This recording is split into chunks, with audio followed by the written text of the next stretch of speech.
Kutshwilisiwe godu ukulalela kwesigwebo sikaMugiyo Mabunda. Njenganje kungombana ijaji bekufanele lethule isigwebo belingekho ekhotho. Amalunga we-union inehawu bekabuthene ngaphandle kwekhotho ephakemeko yeMpumalanga balinde ukwethula kwesigwebo. Nanyana kunjalo amalunga la kunye nomndeni bakhambe badanile njengemhleni ngaphandle kokufumana ubulungiswa.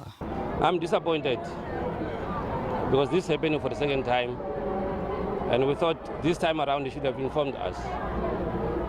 And now this dragging it's not doing good to the family, especially to the mom, to the mother of the late. She's not taking this very well.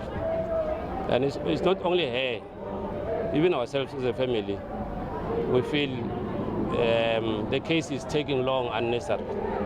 Ngemva kokuphila ngaphasi kokuhlukunyezwa usomkhandlu wezemsebenzi yomphakathi indlela nenithuthi eMpumalanga uthi isikhathi sokubana kusizwe aboma abasebudlelwaneni nabantu ababakhahlumezako. What are you educating her? How are you educating her to say what route she must take after that? Because she's going to go home to the very same person who is abusing her.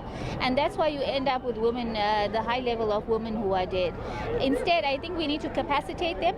We need to show them, teach them self-defense mechanism. And also show them your legal route in terms of a protection order. Also in terms of how you don't have to stay in a relationship because he's the only person who's earning an income. You don't have to stay in the relationship because he's the person who's giving you money. Icala lineminyaka emibili yonke lathoma kanti litshwilise amahlandla amaningi khulu.